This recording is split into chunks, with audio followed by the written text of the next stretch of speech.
दोस्तों नमस्कार। मैं हूं आफ्ताब और आप देख रहे हैं मेरा मोटिवेशनल चैनल। मेरे चैनल पे आपका स्वागत है। दोस्तों आज हम बात करते हैं थॉट ऑफ वाइब्रेशन, यानी विचारों की ऊर्जा।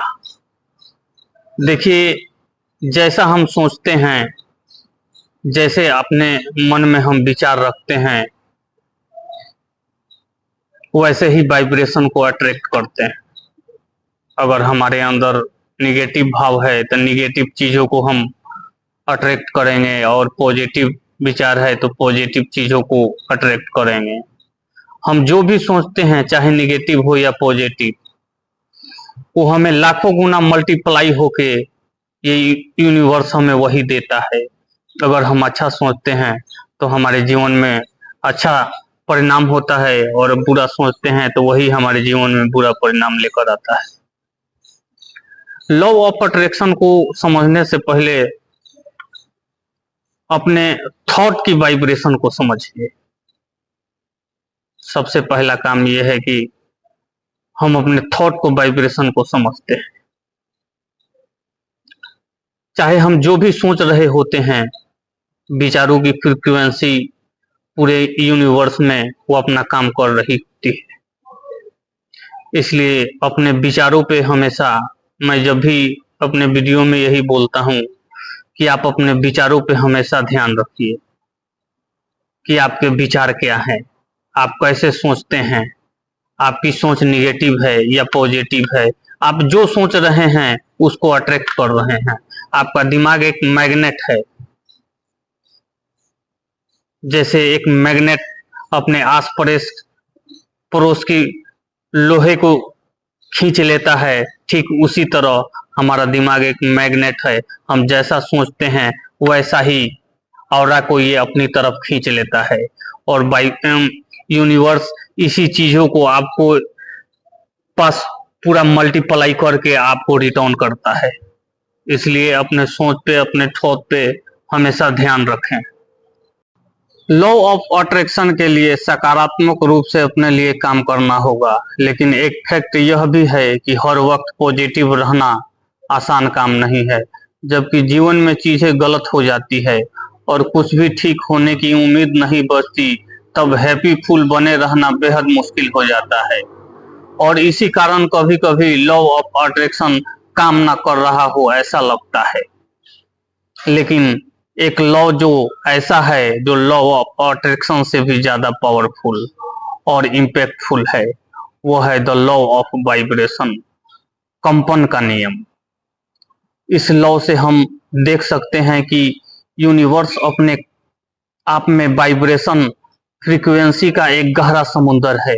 हमारी पांच सेंस, हमारे विचार, हमारी फीलिंग, साथ ही हमारे सभी मामले और हमारी ताकत, यह सभी चीजें वाइब्रेशन होती है और यूनिवर्स इनको रिस्पॉन्ड करता है।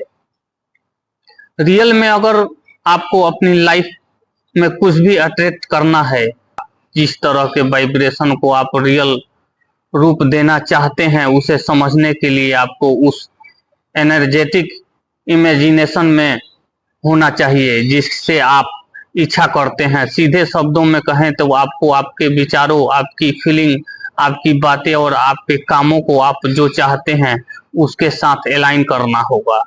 यानी आपको अपनी सभी सेंस को आप जो चाहते हैं उसी तरह से चलना होगा। आप जिस तरह की एनर्जी को बाहर निकालते हैं, वह इस बात को तय करती है कि आप किन किन तरह के अपने ड्रीम को रियलिटी में बदलना चाहते हैं। एक बार जब आप किसी चीज के साथ वाइब्रेशन से गूंजने लगते हैं, यानी अपनी सभी सेंस को अपने ड्रीम के अकॉर्डिंग अलाइन करते हैं, तो आप उसे अपनी रियल में अट्रैक्ट करना शुरू कर देते हैं। आपकी वाइब्रेशन फ्रीक्वेंसी और आपकी एनर्जी आपकी फीलिंग के हिसाब से तय होती है।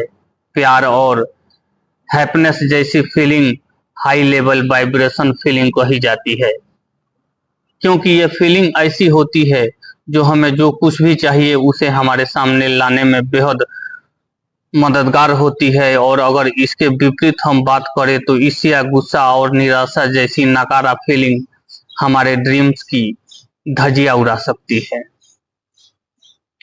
हमारी जो वाइब्रेशन फ्रीक्वेंसी है,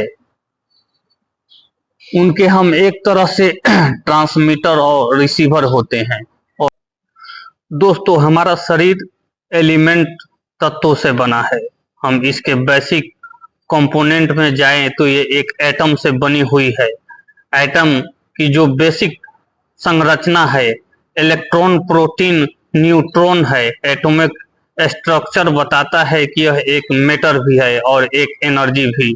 मतलब यह कि हमारी पूरी की पूरी बॉडी एनर्जी की बनी हुई है। इसको किर्लियन फोटोग्राफर ने स्पष्ट किया है। जब हमारी बॉडी की इमेज फोटो ली जाती है, हमारी बॉडी के चारों तरफ एक ऑरा एनर्जी का फाइल दिखता है। यही ऑरा हमारी वाइब्रेशन को सेट करता है। जैसी हमारी वाइब्रेशन होगी, उसी तरह के रिजल्ट हमें अपने लाइफ में देखने को मिलेंगे। इसलिए आइंस्टीन कहते थे, एवरीथिंग इज वाइब्रेशन। मतलब आपकी वाइब्रेशन अच्छा होगा, आपके पास ज्यादा अपॉर्चुनिटी आएगी, आपका इनकम बढ़ेगा, आपके रिलेशनशिप अच्छे होंगे और जिन लोगों के साथ बातें करेंगे उनको इंस्पायर करेंगे।